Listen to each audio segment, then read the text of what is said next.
গত ৫-৬ June vote পরবর্তী হামলার শিকার হয়েছিলেন বারাবণী বিধানসভার সরিষাতলী যুব মোর্চার নেতা খোকন মহারাজ ও তার পরিবার।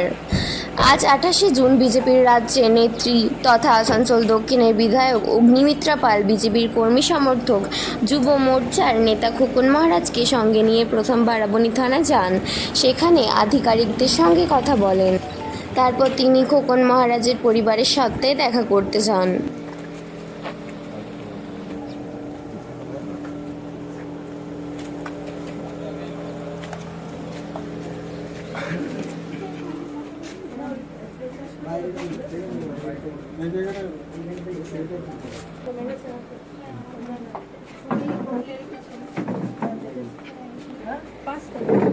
পাঁচ তারিখে 4 তারিখে রেজাল্ট বেরোলো, 5 তারিখে কখন এসছি?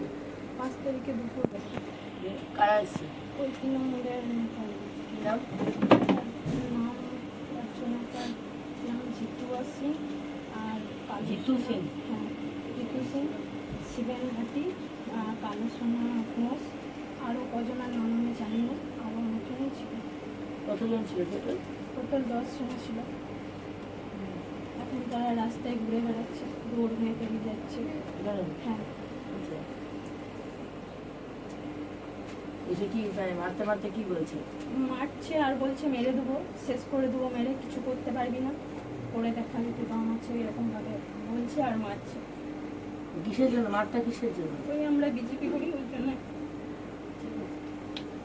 তো আগেও অনেক সাহসিকতা দেখিয়েছিস। আরেকবার এইভাবে অত্যাচার করেছে, আবার মেরেছে, আগের বছরও এরকম ভাবেই মেরেছে।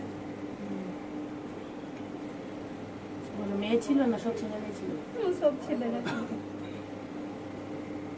বাচ্চাদেরও গায়ে হাত দিয়েছে না, ওদেরকে ঠেলে ফেলে দিচ্ছে, তো উঠাতে যাচ্ছি তো দিচ্ছে না উঠাতে।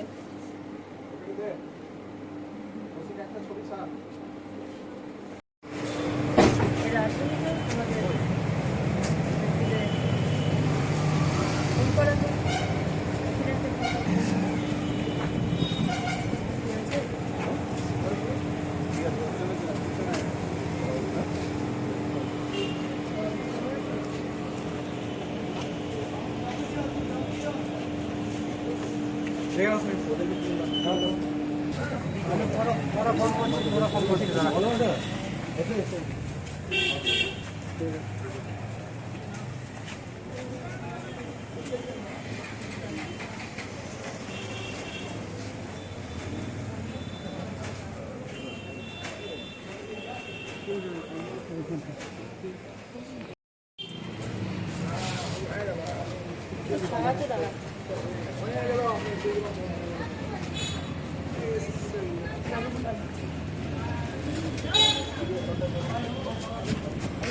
তোমাদের थोड़ा साइड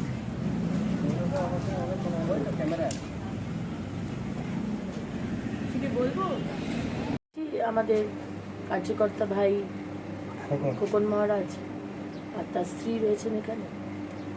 আপনারা জানেন যে 4 তারিখে রেজাল্ট বেরিয়েছে লোকসভা, এবং 5 তারিখে তৃণমূলের এখানকার হারমাদ মেনলি কার আন্ডারে হয়েছে ছেলেটি?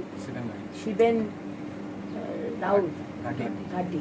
শিবেন ঘাটি তার নেতৃত্বে প্রচুর ছেলে এখানে এসে খোকন মহারাজ এবং তার স্ত্রী তাকে প্রচণ্ড মারধর করে। এটা হচ্ছে বারাবণী বিধানসভা, কাপিস্টা এলাকার সরিষাতলী গ্রাম এবং জামগ্রাম পঞ্চায়েত, এবং এটা এই প্রথমবার হচ্ছে না, এর আগেও ইলেকশনে স্পেসিফিক্যালি আমাদের খোকন মহারাজকে, আমাদের যুবর ছেলে ভারতীয় জনতা পার্টি, তাকে মারধর করা হয়েছে। আমি এর আগেই গেছিলাম বারাবণী থানায়, বড়বাবুর সাথে এটা নিয়ে কথা বলেছি। এই বিষয়টা বারবার কেন হচ্ছে এই প্রশ্নটা ওনার সামনে আমি রেখেছি, এবং উনি একজন ওসি হয়ে ল অ্যান্ড অর্ডার কেন মেনটেন করতে পারছেন না, কেন আমাদের ছেলের ওপর বারবার অত্যাচার হবে, আক্রমণ হবে।